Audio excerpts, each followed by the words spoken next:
الحمدللہ رب العالمین الصلاۃ والسلام علی خاتم النبیین اما بعد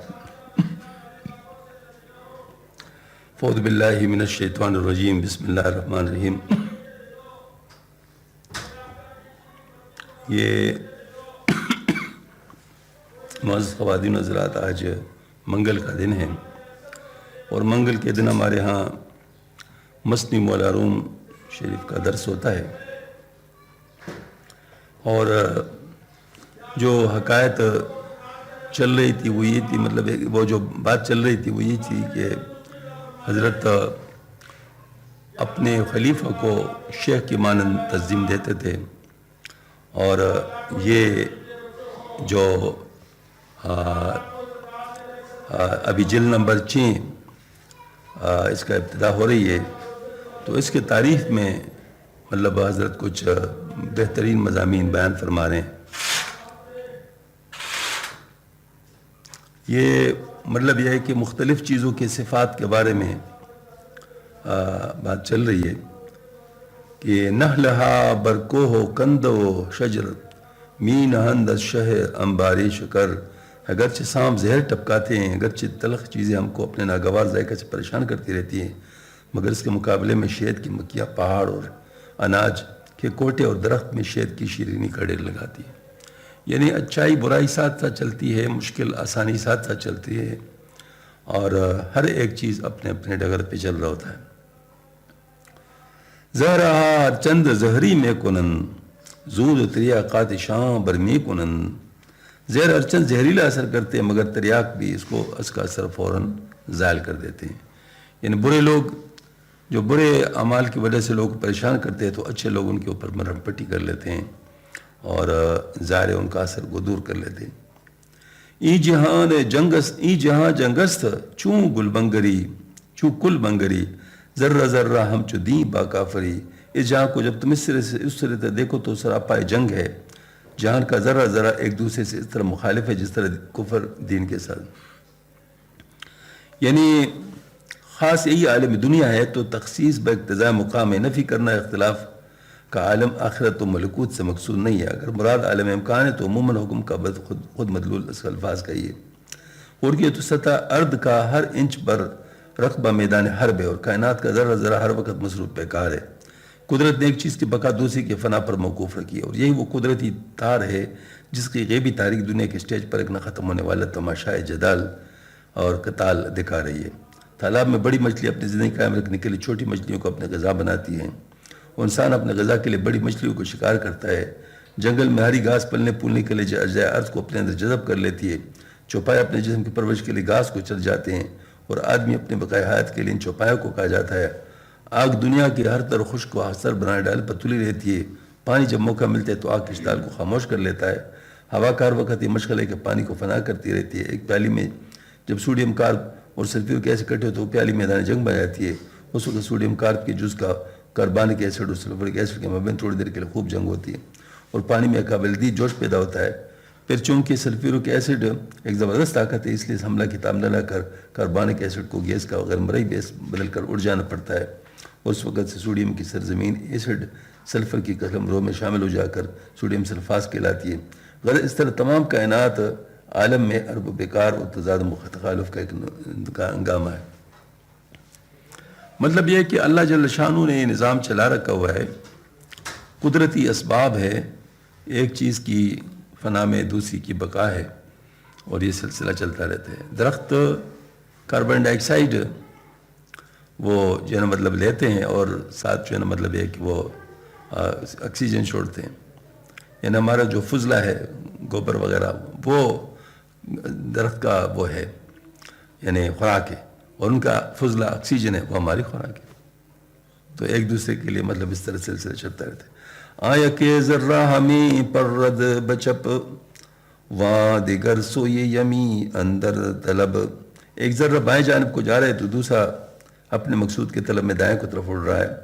ذرہ بالا و آ دیگر نگوں جنگ فعلی شان و بیں اندر زکوں، ایک ذرہ اوپر کی طرف جا رہے ہیں تو دوسرا ذرہ ہر ایک کی جداگانہ طرف مائل ہونے میں ان کے جنگی فعل کو دیکھو۔ آگے اس فضا تضاد تخالف کے وجہ ارشاد فرماتے ہیں، جنگ فعلی ہست از جنگ نہاں زی تخالف تخالف رابدان، جو کائنات عالم کی جنگ فعلی عالم غیب کی جنگ پر مبنی ہے، اس عالم کے تخالف سے اس تخالف کو سمجھ لو، یعنی تمام اشیاء عالم اسماء باری تعالیٰ کے مظہر ہے، یعنی ہر نیک و بد چیز میں کسی نہ کسی اسم باری کا ظہور ہے، چونکہ اس باری تعالیٰ میں اکثر باہم تقابل ہے، مثلا منعم و منتقم، نافع و ضار، معز و مذل، اور محی ممیت اور قابض و باسط، اس لیے ان کے مظاہر میں بھی تقابل و تخالف لازم ہوا، چنانچہ ایک چیز مفید ہے تو دوسری مضر ہے، ایک معامل زندگی ہے تو دوسری باعث ہلاک و حقضہ۔ یہ مطلب ہے کہ اس کا کہ اشیاء عالم کی جنگ عالم غیب کی جنگ پر مبنی ہے۔ آگے ارشاد ہے کہ اہل اللہ کی جنگ بمقتضائے نفس کی نہیں بلکہ بحکم حق ہوتی ہے، اس لیے وہ جنگ مضمون کی قبیل سے۔ ایک بہت بڑی بات حضرت نے بیان فرمائی،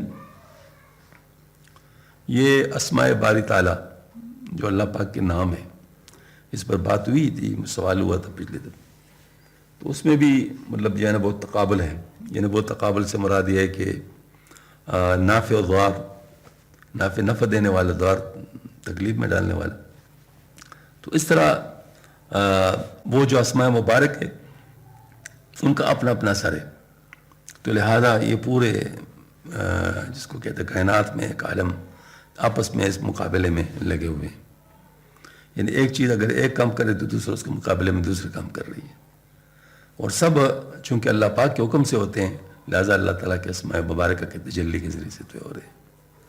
یہ بہت مشکل مضمون ہے، لیکن بہرحال اللہ پاک کا شکر ہے کہ بہت آسان کر دیا۔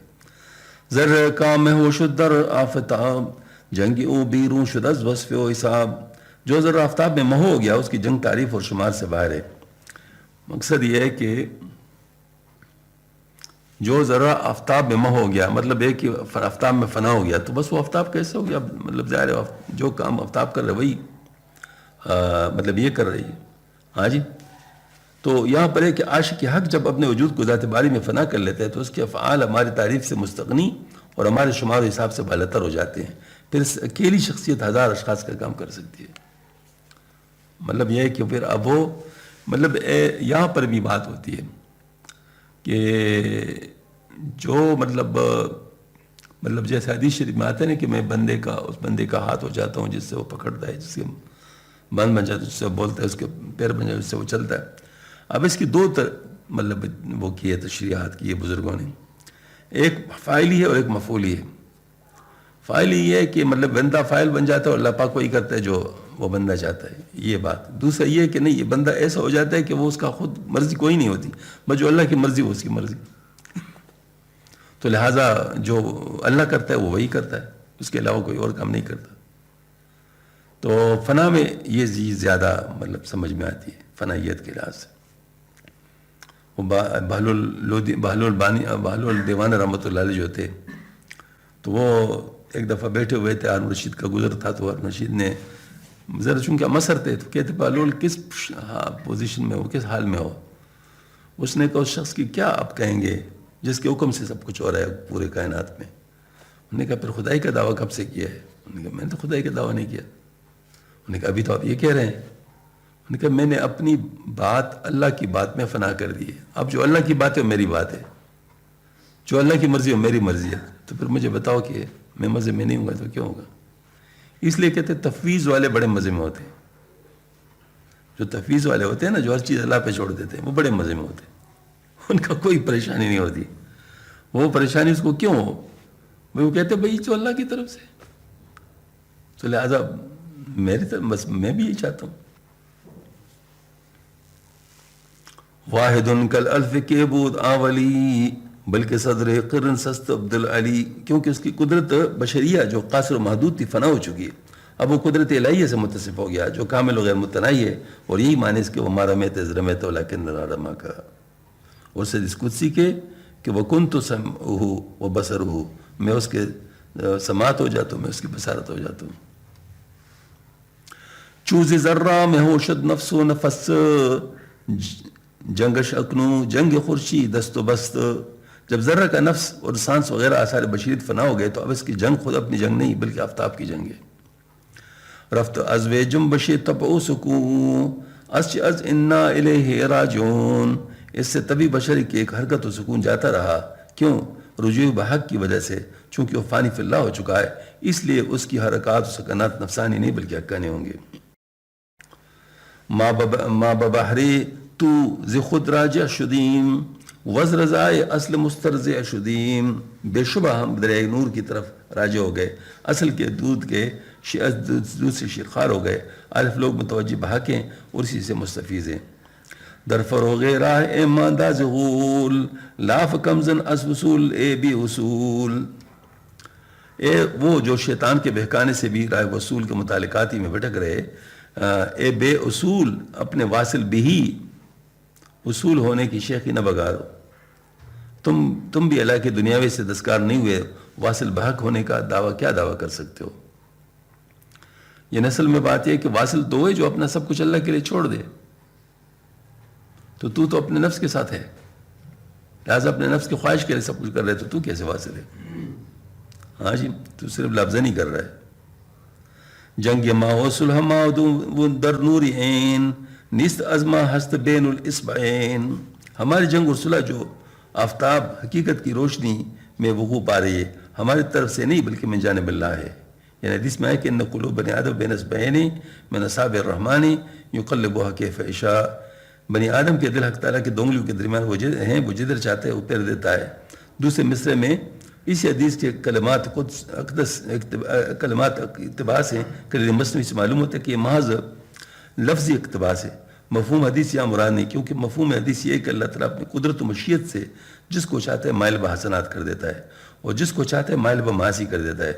اور یہاں یہ بات مراد نہیں بلکہ یہاں یہ کہا ہے کہ ہم عارف لوگ باختیار خود اللہ کے باندھے ہوئے اصول پر چلتے ہیں، اور صلح جنگ وغیرہ جو کام کرتے ہیں ان میں اتباع نفس نہیں بلکہ حکم حق کی بجاوری ہماری پیش نظر ہوتی ہے۔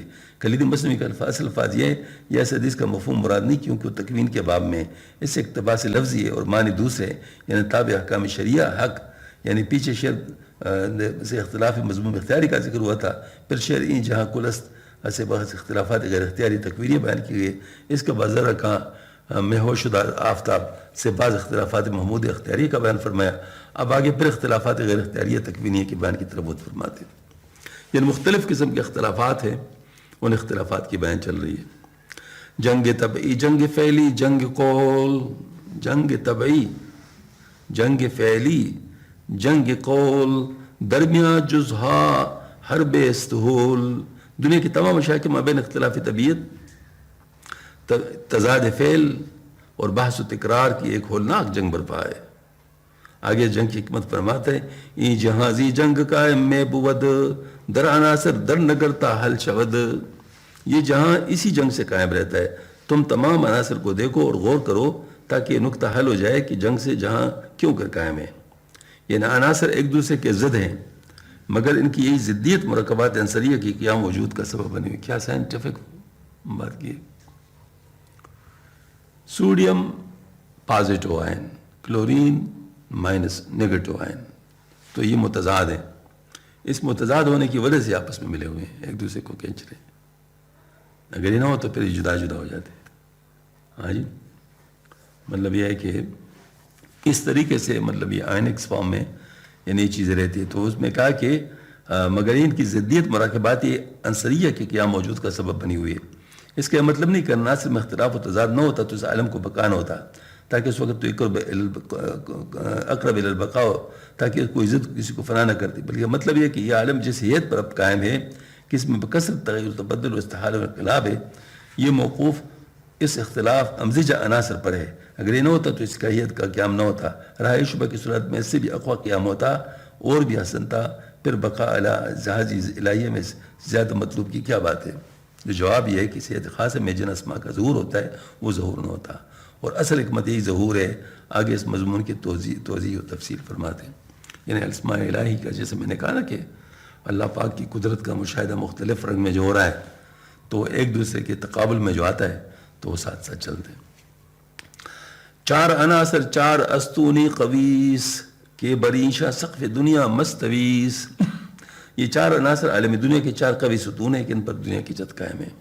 اصل میں پہلے عناصر ان کو کہتے تھے آگ، آب، یعنی آب، آتش اور باد اور خاک، یہ چار عناصر تھے، یعنی آگ، پانی، ہوا اور جو ہے نا یہ مٹی. اچھا، ہر ستون اشکنندہ آ دیگر آستانے آب اشکنندہ آ شرر. عنصر کا ستون دوسرے کو توڑنے والے، چنانچہ پانی کا ستون اس آگ کے ستون کو توڑنے والا ہے. پس بنائے خلق بر ازداد بود لاجرم جنگی شدند ازر رسود. پس مخلوقات دنیا کی جسمانی دنیا بنیاد متضاد عناصر پر ہوئی، اس لیے وہ عنصری مخلوقات نفع و ضرر کے اعتبار سے ایک دوسرے کے خلاف ہے. چونکہ اس مخلوق کی ترکیب جسمانی متضاد عناصر سے ہوتی ہے، اس لیے خود اس مخلوق میں بھی ضدیت اور مخالفت کا وصف پیدا ہو گیا. چنانچہ ایک چیز اگر کسی ایک کے لیے نافع ہے تو دوسرے کے لیے مضر ہے. آگے اس سے بھی ترقی کر کے فرماتا ہے کہ ہر چیز کو خود اپنے ساتھ اختلاف ہے. مطلب یہ طبیعتوں کا فرق ہوتا ہے نا، یعنی دموی طبیعت ہوتا ہے اور اس طرح جو ہے نا وہ خشک سر طبیعت ہوتی ہے مختلف. تو یہ ہے کہ وہ ایک دوسرے کے ضد ہوتے ہیں. تو گرم تر خشک سر کا ضد ہے، لہٰذا آپ گرم تر چیزیں کہیں گے خشک سر شخص تو وہ ظاہر اس کو فائدہ ہوگا. ہست احوالت خلافی یک دیگر ہر یک باہم مخالف در اثر.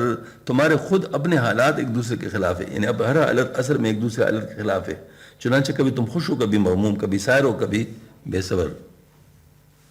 چونکہ ہر دم رائے خود را میزنی بعد گرکز سازگاری چوکنی. جب تم اس اختلاف احوال سے خود اپنا راستہ روک رہے ہو تو کسی دوسرے شخص کے ساتھ کیا موافقت کرو گے. فوج لشکر ہائے احوالت ببی ہر یک با دیگر در جنگ کی. اپنے حالات کے لشکروں کو قوم کو دیکھو کہ ہر ایک کی حالت دوسری حالت کے ساتھ جنگ و جدال میں مصروف ہے، جس کی مثال اوپر گزر چکی. میں نگر در خود چنی جنگی گراں پس چہ مشغولی بجنگی دیگراں. تم خود اپنے اندر ایسی جنگ عظیم دیکھا کرو، پس دوسروں کے ساتھ لڑنے بڑھنے میں کیا مشغول ہو. یعنی اپنے اختلاف احوال و ترجمہ عادات سے عبرت پکڑ کر خود اپنے اسلام میں مشغول ہو جاؤ. دوسروں کے ساتھ کیوں دست و گریباں پھرتے ہو. رسول اللہ صلی اللہ علیہ وسلم فرمایا طوبی لمن شغلہ عیبہ عن عیوب الناس. یعنی خوشخبری ہے اس شخص کو جس کو اپنا عیب لوگ عیوب سے غیر متوجہ کر دے. یعنی اپنے عیوب کی طرف اس کو دیکھے تو دوسروں کے عیوب نظر نہ آئے ان کو. یا مگر زی جنگ حق قطرہ خرد و خرد در جہان صلح یا رنگت برد. تاکہ شاید حق تعالیٰ تم کو اس جنگ تزاحم احوال سے نجات دیں اور تم صلح یک رنگ عالم میں لے جائے. جو شخص اپنی عادات کے اسلام میں مشغول ہو جاتا ہے، اللہ تعالیٰ اس کے لیے دوسری عادات کے سامان مہیا فرماتے ہیں. قرآن پاک میں آتا ہے وَيَزِيدُ اللَّهُ الَّذِينَ اهْتَدَوْا هُدًى. اور جو لوگ ہدایت پر آ گئے اللہ تعالیٰ ان کو زیادہ ہدایت دیتا ہے. یہی معنی ہے توفیق الہی و تبدیل ربانی کے صلح کے. عالم یک رنگ سے مراد غیب ہے جو گناہگو فیض و برکات سے مراد اعمال پر مشتمل ہے. اس عالم میں پہنچانے سے مقصود یہ ہے کہ اس کا ساتھ تعلق ہو جائے گا. یہ نزول برکات اصول سے مراد کا استحقاق ہو جائے گا. وہ عالم صلح اس لحاظ سے کہ وہاں اختلاف و ضدیت کا نشان نہیں، عالم سفلی کے خواص سے، اور یہ رنگ اس اعتبار سے کہ وہ تغیر و تبدل سے پاک ہے. آگے خود اس کی تفصیل فرماتے ہیں. آج ہاں جز باقی و آباد نیست ذا کے ترغیبی وز ازداد نیست. وہ عالم بالکل لازوال و معمور ہے، اس لیے کہ اس کی بناوٹ ایسے اجزاء سے نہیں ہے جو ایک دوسرے کے ضد ہوں. ضد سے مراد ہے کہ وہ اجزاء ایک دوسرے کو فنا زائل کرنے والے نہیں، جیسے کہ عناصر ایک دوسرے کو ضائع فنا کرتے ہیں. مثلا پانی آگ کو بجھاتا ہے یا آگ پانی کو مستقل کر لیتے ہیں. ہاں جو اجزاء ایک دوسرے سے متباین ہوتی مضر نہیں، کیونکہ تضاد تضام کے بغیر باہم مجتمع ہے. مثلا فیوز الہیہ کہ ایک فیض دوسرے فیض سے مباین ہونے کے باوجود ایک ساتھ اس کے ساتھ جمع ہے. مثلا خوف اور رجا انس و ہیبت جو باہم متباین ہیں لیکن ایک محل میں موجود ہیں. اس طرح ثمرات اعمال مثلا نعمائے جنت میں سے ہر نعمت دوسری نعمت سے جداگان ہونے کے باوجود بلا تہاضم ان کے ساتھ جمع ہے. یعنی وہاں پر جنگ نہیں ہے، وہاں رنگ کا فرق ہے لیکن جنگ نہیں ہے. ہاں جی. ای نفسانی از زد آیت زد را چون باشد زد نبوت جز بقا. یہ ایک دوسرے کو فنا کرنے کا عمل زد دوسرے زد پر وقوع پاتا ہے. جب زد نہ ہو تو کوئی کسی کو فنا نہیں کرتا بلکہ سوائے بقا کے اور کچھ نہیں. نفی زد کرد از باشت آب نظیر کی نباشت شمس و زد زم حریر. چنانچہ اس خداوند بے ہمتا نے باشت سے زد کی نفی یوں کی کہ وہاں نہ تیز دھوپ ہے اور نہ اس کی زد شدت کا جاڑا، معتدل موسم ہے. لا يرون فيها شمسا ولا زمهريرا. یعنی بہشتی لوگ وہاں نہ گرمی محسوس کریں گے نہ سردی. ہاں جی، مطلب یہ والی بات ہے. بس وہ بس ایک رنگ کا موسم ہے اور مزیدار، جس سے مطلب وہ سبحان اللہ ہست بے رنگی اصول رنگ ہا صلحہ باشد اصول جنگ ہا. وہ بے رنگی کا عالم اس عالم کے رنگوں کی اصل ہے. اس عالم بالے کی صلح و آشتی اس عالم سفلی کے جنگ سے وہ جلد کی جڑ ہے. اس عالم بالے کی صلح و آشتی اس عالم بالے کی صلح و آشتی اس عالم سفلی کے جنگ و جلل کی جڑ ہے. یعنی عالم بالے کو بے رنگ اس کی لطافت کے اعتبار سے کہا ہے، مطلقاً رنگ کی نفی مقصود نہیں، ورنہ اس اوپر اس کو جہان رنگ کہنا صحیح نہ ہوتا. مطلب یہ کہ عالم سفلی کے تمام وقائع و حوادث عالم بالے کے تصرفات پر متفرع ہوتے ہیں. مولانا بحر العلوم شعر کی شرح میں فرماتے ہیں کہ فلاسفہ کے نزدیک مسلم ہے کہ اجسام بسیط میں کوئی رنگ نہیں، اور جب یہ اجسام باہم جمع ہو جاتے تو رنگ پیدا ہو جاتا ہے. بس بے رنگی جس سے اجسام بسیط مراد ہے رنگوں کی اصل ہوئے، جس کی ترکیب سے مختلف رنگ پیدا ہوئے. یہ تو معنی ظاہری ہے. تحقیق یہ کہ بے رنگی سے مراد حق ہے اور وہ موجود مطلق ہے، اور وہ تمام متعینات کی اصل ہے جن کو رنگوں سے تعبیر کیا ہے. صلح و آشتی کے اصول جنگ ہونے کا مطلب ہے یہ ہے کہ تمام اشیاء بے رنگی میں صلح رکھتی تھی. جب بے رنگی سے رنگ میں آئی تو مصروف جنگ ہو گئی. پروٹان نیوٹران کا کیا رنگ ہوگا؟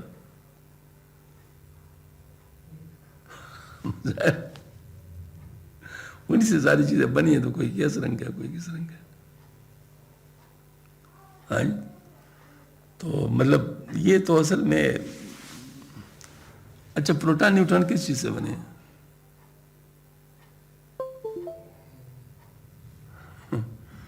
وہ ظاہر اسی سے چیزیں بنی ہیں. تو اخیر میں تو بالکل بے رنگی پہ بات جاتی ہے نا. سر میں آ گئی نا بات. تو یہی کہہ رہا ہے.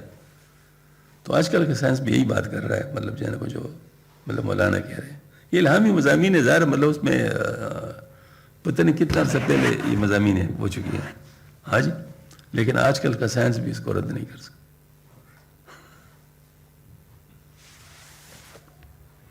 آج یہاں اصل پرغم وساک وصل باشد اصل ہر ہجر و فراق. وہ عالم اس غمبر گر یعنی دنیا کی اصل ہے. اصل ہجر و فراق کی جڑ ہوتا ہے، وصل ہر ہجر و فراق کا جڑ ہوتا ہے. یعنی اوپر کے شعر میں جو بات کنایتاً کہی تھی یہاں صراحتاً فرمائی ہے. یعنی عالم ارواح اصل ہے عالم دنیا کی. دوسرے مصرے کا مطلب یہ کہ جو ثابت کے دوسرے مصرے کا ہے. وصل سے مراد محل وصل یعنی عالم ارواح ہے جہاں منافرت کے اسباب مفقود ہیں، اور ہجر سے مقصود مقام ہجر یعنی دنیا ہے جہاں تخالف و تضاد اور فتنہ فساد عالم ہے. مطلب کہ عالم ارواح عالم دنیا کی اصل ہے. آگے اس بیان کی تحقیق بطور سوال جواب. ابھی میں پڑھ رہا تھا وہ ولایت احمدی کا جو ہوتا ہے نا، جو بیان ہوا تھا، اس کو میں فائنل کر رہا تھا. تو اس میں جو ہے کہ آپ مطلب آپ صلی اللہ علیہ وسلم کہ ولایت محمدی 1000 سال میں ولایت احمدی میں بدل گیا.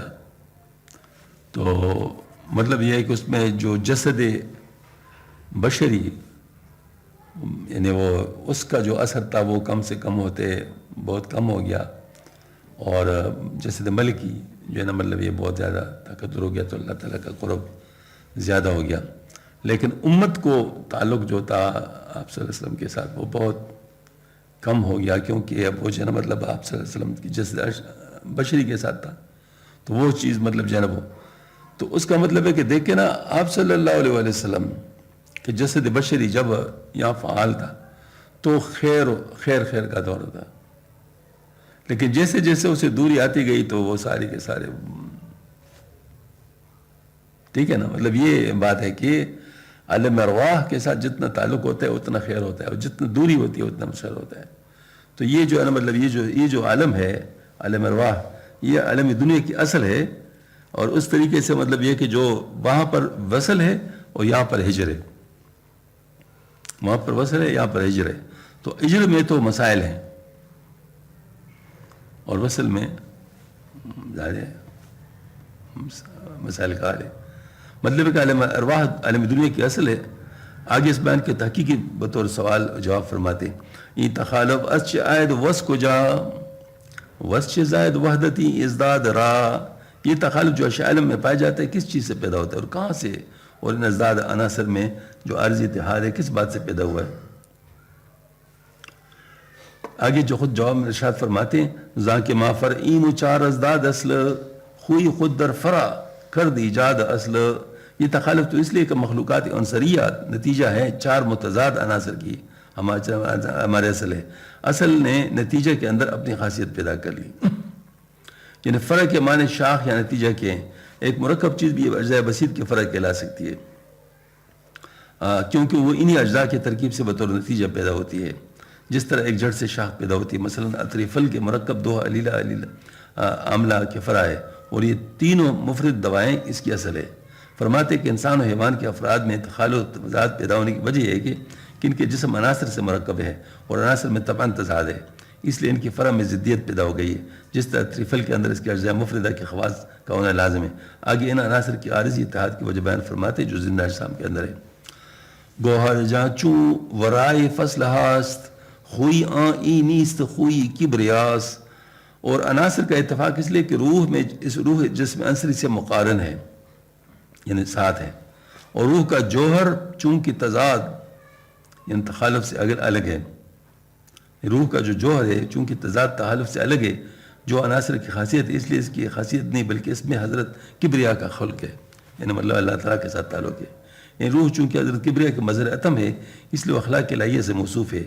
یعنی جس طرح حق تعالیٰ کو کسی سے تزاحم و تضاد نہیں، اس طرح روح بھی اس سے غیب سے مبرہ ہے. اور روح کی مقارنت سے جسم کے اجزاء سریہ میں بھی یہ خاصیت پیدا ہو گئی. اس لیے روح جسم سے الگ ہو جائے تو پھر فوراً اجزاء سریہ میں وہی تضاد عود کرتا ہے، اس کی باہمی تعلق منقطع ہونا شروع ہو جاتا ہے، جس کو انحلال ترکیب کہتے ہیں. بعض نسخوں میں فصل ہاست کے بجائے اصل ہاست. یعنی مطلب ہے کہ روح نے ان کو جوڑ رکھا ہے، ان عناصر کو، اور میں خود تو جدائی ہے، روح نے ان کو جوڑ رکھا ہے. اب جب روح نکل جاتی ہے پھر خود سب کچھ ختم ہو جاتا ہے، ٹوٹ جاتا ہے. یہ مطلب موت کے بعد پھر مطلب یہی ہوتا ہے نا، جسم باقی تو نہیں رہتا. غرض معلوم ہو کہ تضاد و تخالف ہم میں عناصر سے آئے اور اتحاد روح سے، اور روح اصل ہے عناصر اور ابدان عنصریہ تابع. پس عالم روح ارواح اصل ہوا اور عالم دنیا تابع، اور یہی مقصود تھا. یا ارواح کے تزاحم و تنازع کے نفی سے کسی کوئی شبہ عرض ہو سکتا ہے کہ پھر نظرات کو جن کے ارواح کے احکام غالب ہے، ان انبیاء کرام اولیاء اعظام کو خصومت و نزاع کی جنگ و جدال سے بالکل بتعلق ہونا چاہیے. حالانکہ تواریخ و سیر میں یہ حضرات بھی بکف نظر آتے ہیں، اس لیے آگے بطور دفع محل مقدر فرماتے ہیں. جنگ ہاں بین کاں اصول صلح ہاس چوں نبی کے جنگ او بہر خداس. اب ذرا ان جنگوں کو بھی دیکھو جو بظاہر جنگ نظر آتے مگر حقیقت ان کی صلح و آشتی کا اصول ہے، جسے نبی صلی اللہ علیہ وسلم کے غزوات جن کی جنگ فتوحات ملکی کے لیے بلکہ رضا خدا کے لیے. ایک صاحب نے تحقیق کیا بہت زبردست. آپ صلی اللہ علیہ وسلم کے دور میں جتنے غزوات ہوئے ہیں اور کتنے ہوئے، تقریباً ہر وقت یا کوئی غزوہ ہو رہا تھا یا اس کے لیے تیاری ہو رہی، بس مطلب 10 سال میں کتنے ہوئے. تو یہ اتنے غزوات کے باوجود جانبین کے صرف 1400 لوگ ملیا شہید ہوئے یا مر گئے، ان کفار کو بھی شامل کر کے 1400 پورے 10 سال میں. اور انقلاب اس سے کتنا آیا، جبکہ اس وقت دیکھو نا چھوٹی چھوٹی چیز کے لیے ہزاروں لوگ مر جاتے ہیں، تو کوئی شمار ہی نہیں ہوتا اور کچھ بھی نہیں ہوتا فائدہ اس سے. ہاں جی، یہ مطلب یہ ہے. تو یہ عالم روح کہ چونکہ وہ اتحاد کا اصل ہے تو لہٰذا جسم کی وجہ سے جتنا نقصان ہونا تھا وہ تو ہو گیا، لیکن کیونکہ مقابل میں وہ لوگ تھے نا، ان نے شر کو دور کرنے کے لیے تھا. لیکن رحم اور تمام چیزوں کا جذبہ ایسا تھا کہ بلا ضرورت کسی کو نہیں مارا. ہاں جی، یہ مثل میں دیکھا نا وہ بہت بڑی بات ہے. یہ جب کسی عضو کی بیماری اس حد تک پہنچ جاتی ہے کہ وہ دواؤں اور مرہموں سے نہیں جا سکتی، اس کی حالت میں چھوڑ رکھنے سے باقی عناصر کو ضرر پہنچے اور بیمار کی جان جانے کا اندیشہ ہو، تو طبیب اس عضو کو ہی کاٹ ڈالتا ہے. اور اس کا یہ عمل جراحی بیمار کے ساتھ ہرگز دشمنی انتقام نہیں ہوتا بلکہ یہ خیر خواہی ہوتا ہے. تفلمی لرزت زنیش احتجام مادرش زانش باشد شاد کام. اس طرح جب صفحہ علم میں ظلم و بدکاری سے نور حق کی چمک نابود ہونے لگتی ہے اور انسانی سرکشی زبان اور ارشاد ہدایت سے اثر پذیر ہونے کے قابل نہیں رہتی، تو سیاست الہی کے تلوار حمایت حق کے لیے حرکت میں آتی ہے. کوئی خاص برگزیدہ بندہ حق کی جس کو نبی ولی کہتے ہیں تلوار کا حامل ہوتا ہے، اور یہی مطلب ہے اس کا کہ جنگ وہ بحر خداس، یہ جنگ شر و فساد کے اس مادہ کو بالکل فنا کر لیتی ہے جو عموماً اشرار مفسدین میں بام اور خصوصاً ضعفاء مسلمین کے لیے باعث اذیت رہتا ہے، اور عالم میں امن و آشتی کا وہ عالم ہو جاتا ہے۔ اس لیے فرمایا جنگ ہاں بین کا اصول صلح، اس کا تو اصول صلح ہے، صلح کے لیے ہوتا ہے۔ مشہور مقول ہے نا کہ اگر امن چاہتے ہو تو جنگ کے لیے تیار رہو، اگر امن چاہتے ہو تو جنگ کے لیے تیار رہو، کیونکہ اگر مطلب باقی لوگ تو آپ کو نہیں چھوڑیں گے پھر اگر آپ جنگ نہیں کر سکتے، تو آپ کا جنگ کر سکنا یہ آپ کے لیے امان ہے۔ ترفع جنگے کہ اصل صلح است، شاد کائن جنگے او بحر خداس، وہ جنگ بھی عجیب جنگ ہے جو صلح آشتی کے اصل ہے، اور خوش نصیب ہے وہ شخص جس کی جنگ خدا کے لیے ہے۔ میرے خیال میں آج کے لیے کافی ہے۔ وآخر دعوانا الحمد للہ رب العالمین، ربنا تقبل منا انک انت السمیع العلیم وتب علینا انک التواب الرحیم، سبحان ربک رب العزۃ عما یصفون وسلام علی المرسلین والحمد للہ رب العالمین برحمتک۔